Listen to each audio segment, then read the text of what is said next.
Assalamualaikum warahmatullahi wabarakatuh. Selamat datang di channel Bonggol Sawit. Tapi sebelum lanjut silakan tekan tombol like, subscribe, dan nyalakan loncengnya supaya tidak ketinggalan update video terbaru dari channel ini. Pidatonya kurang dari 1 menit, tepatnya hanya 42 detik. Diucapkan dengan muka yang serius, tanpa basa-basi. Pemerintah melarang ekspor bahan baku minyak goreng dan minyak goreng mulai Kamis, tanggal 28 April tahun 2022 sampai batas waktu yang ditentukan. Singkat, padat dan menggemparkan. Semua pemain industri sawit kelabakan. Mereka yang selama ini menikmati keuntungan yang luar biasa akibat kenaikan harga CPO dunia, tiba-tiba dunianya runtuh. Dalam disiplin ilmu strategic management, ini yang dikenal dengan istilah wild card, yaitu kejutan besar menggoncang pertumbuhan secara sekonyong-konyong dan tiba-tiba. Tanpa babi bu, from hero to zero. Mengapa demikian? Total produksi CPO Indonesia adalah 50 juta ton per tahun. Sementara total kebutuhan domestik hanya maksimal 18 juta ton, yang terdiri dari 10 juta ton untuk produksi bahan bakar minyak biodiesel, 7 juta ton untuk bahan baku minyak goreng dan 1 juta ton untuk keperluan industri lainnya. Kemana kelebihan 32 juta ton produksi CPO akan diserap bisa moratorium larangan ekspor berkepanjangan.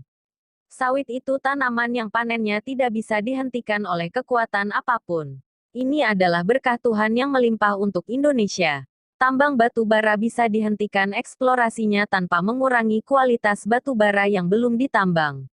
Sedangkan penundaan panen kelapa sawit akan membuat buah sawit menjadi busuk dan produktivitas menurun drastis. Biaya pemulihannya sangat besar. Buah sawit yang sudah dipanen juga tidak bisa disimpan lama. Harus segera diproses menjadi CPO. Kualitasnya akan menurun drastis dalam hitungan hari. Sementara CPO sendiri juga punya masa daluarsa yang pendek. Tidak mungkin menciptakan industri dalam negeri yang mampu menyerap kelebihan 32 juta ton CPO. Bisa dibayangkan kerusakan industri ini apabila kebijakan moratorium larangan ekspor berkepanjangan. Bagaimana struktur industri CPO Indonesia sebenarnya? Merujuk data dari Direktorat Jenderal Perkebunan Kementerian Pertanian tahun 2020, luas total perkebunan sawit di Indonesia mencapai 16,38 juta hektar.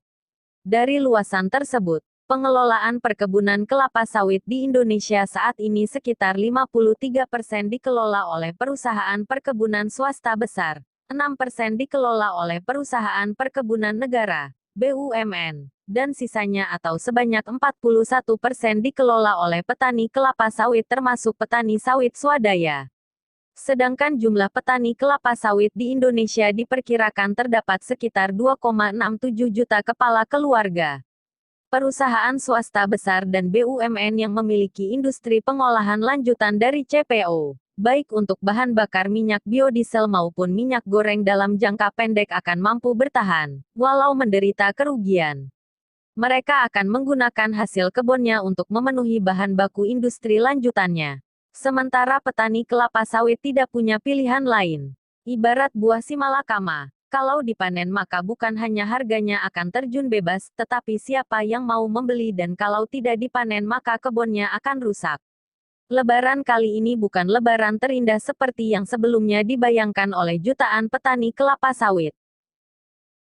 Jika kebijakan ini berkepanjangan, maka tangisan jutaan petani sawit akan diikuti oleh tangisan para pengusaha. Diperkirakan dalam tempo 6 bulan saja pengusaha besar dan BUMN sawit juga akan ikutan runtuh. Sementara di negeri seberang, pengusaha dan para petaninya akan bersorak gembira karena harga sawit internasional di pasar komoditas Rotterdam akan melonjak tidak berkira. Saat ini kontribusi ekspor CPO Indonesia memiliki pangsa pasar mendekati 58% dari ekspor dunia. Kehilangan pasok sebesar ini tentu mengguncang pasar dunia. Kita masih ingat, kenaikan harga CPO dunia dalam setahun terakhir sebenarnya banyak dipicu oleh kebijakan pemerintah mengubah biodiesel dari B20 ke B30, yang membutuhkan sekitar 10 juta ton CPO sebagai bahan baku. Kita memang bukan price maker, tetapi sebagai pemain terbesar dunia, kita bisa mempengaruhi harga internasional. Atas pertimbangan tersebut, moratorium larangan ekspor bahan baku minyak dan minyak goreng yang diambil pemerintah tidak boleh berkepanjangan.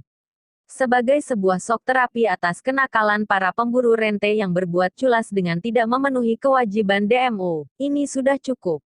Obat yang terlalu keras akan membunuh semua industri, termasuk menyediakan lapangan kerja pengganti bagi 2,67 juta petani sawit. Semoga raut muka Presiden kembali tersenyum. Tersenyum bersama petani sawit, dengan mengembalikan kebijakan DMO sebesar 20% yang dibarengi dengan DPO pada harga Rp. 9300 per kilogram. Semoga informasi dari video saya ini bermanfaat dan jangan lupa tinggalkan komen kalian berapa harga TBS sawit di daerah kalian. Terima kasih. Wassalamualaikum warahmatullahi wabarakatuh.